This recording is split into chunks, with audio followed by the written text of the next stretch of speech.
Thanks for joining us for the Executive Series. Today I'm speaking with Lindsay Partridge, who is the Managing Director of Brickworks.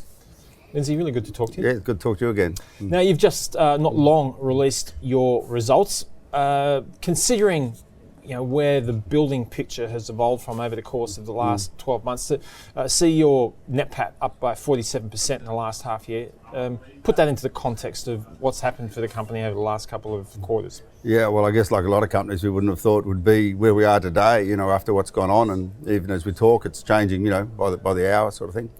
But we were lucky that building products in most places was considered an essential service and continued on. It was only really that last close down in Victoria a few weeks ago that we couldn't dispatch, and that sort of stopped us. But other than that, we kept all our factories running.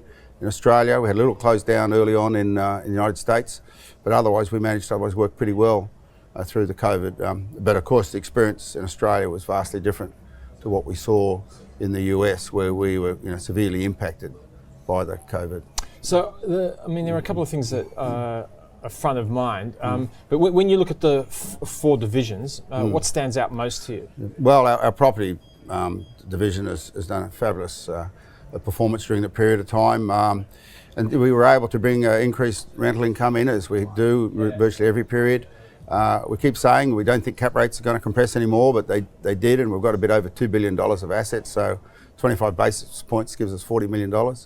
And then we had a sale that hadn't been recognised from a few years ago, and because the Coles and the Amazon buildings went unconditional, we were able to bring that through, so a bit over $90 million contribution from property, so it was just an absolute standout performance. I'm curious about the American experience, because they ran through some difficult times there, but they seem to be performing quite well now in terms of the housing side of things. But material costs are up substantially. I was looking at lumber prices. They were $250 at this time last year. Now they're closer to $1,000 in terms of the futures contract. Does that worry you, that type of price increase? Well, it is a concern for the overall industry. I think it's more caused by supply constraint than it is caused by excessive demand. Yes, of course, we're seeing housing surge in America, same as we have seen here in Australia. But, just like it impacted our company, at days we had 10% of our workforce away. We see this pile up of container ships off Los Angeles. It's the same cause. They can't field the full workforce. But having said that, we're starting to come through that. And for us, we've come through winter. We've passed the presidential election. We're seeing that COVID is mostly going to be, America will be out of it most probably in about 4 or 6 weeks. And then the government's putting on this incredible stimulus money, and that's coming into a lot of cities and states that were effectively bankrupt have been refinanced, and we'll keep going again. And for us, there's something like $150 billion being spent on schools and $40 billion on tertiary education. The amount of that work coming through is just staggering, and I'd be pretty confident that we're really going to pick up pretty quickly and really move forward in the next 6 months in the US. Okay. Now, you mentioned the land side of things, how it's performed well. Combine that with the gearing of your balance sheet. That gives you quite a lot of room to move. What is your thinking under these circumstances, given that space that you've been afforded? Yeah, there's a few moving parts in that. First of all, within the trust itself, we have gearing of about 35%. However, these buildings that we're building now for Amazon and Coles, they're 10-storey high buildings. They're very expensive buildings to put together, and we'll most probably need to put a bit of equity into the trust to keep the gearing down, or look at selling some land. So that's the first part of it. The second part of it is, yes, we do have $300 or $400 million of capacity on our balance sheet if we want to expand in building products, for instance. But we're concerned that what's going to happen the latter part of next year, and so we feel it's worthwhile remaining conservative, just in case things don't turn out as people are hoping. And the main issue there is the fact that we haven't had any immigration for a year now. We were having about 250,000 people that needed about 100,000 dwellings per annum, and if we go another year without any immigration, there's a 200,000 dwelling, or demand for 200,000 dwelling hole out there somewhere that's got to be caught up or papered over somehow. So the second half of next calendar year could be fairly quiet, so we're a bit concerned about that. Okay, and when do you start getting more comfort on the population front, when you're getting towards the tail end of the vaccine rollout? You see...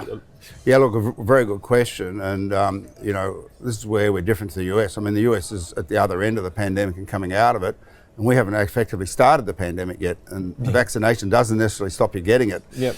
And the government, we've seen, we got a couple of cases, we lock everything up. So, if 20% of the population doesn't want to get vaccinated, what are they going to do when we've got 5 million people with COVID, Yep. Jamming the hospitals? And I don't think they've thought about how they get out of it. Yep. But eventually we have to catch up with the rest of the world. We've got to join the world, and so there needs to be some hard decisions made going forward. Indeed. On dividends, there were some hard decisions taken last year. How do you measure last year's experience compared to this year's experience? Well, we're very happy that last year we were able to continue to increase our dividend, and we're well on the way to doing that again this year. We're not as good as our sister company, Washington H. Soul Patterson, that have gone for 20 years, but we've gone for 8 years with increasing the dividends. And we haven't reduced it in over 45 years, not since 1975. So, that's a great track record, and I think investors, can be confident that we're going to be able to keep increasing the dividend. What we've got coming through in the pipeline of the property trust is going to keep driving that, and so hopefully we can continue with that trend that we have for the last few years. In terms of what you're seeing for the next 3 years, I know it's incredibly difficult to plan and to try and form some sort of world view with a longer term perspectives. What feeds into that picture most at the moment? Well, I think the most interesting part of the long term is our property side. Clearly, there's two things happening there. Yes, we all know about people buying online, but I think a little bit less understood is the fact that automation has got to the extent in these automated industrial warehouses that large companies that have got big distribution businesses have to improve their productivity to remain competitive. Yep. And so these warehouses have got this sort of automation that makes them very efficient in the back room. So that's driving it. The number of parties that we're talking to, I think that's going to continue on. And you've got 2 years of construction, 170,000 square metres of gross levelable area under construction currently. We've got twice that again available for construction. And so we think that demand's going to continue. And that's only just at the beginning. I think that's going to expand the next 3 to 5 years. So that's going to be the big driver of Brickworks' result over that period of time.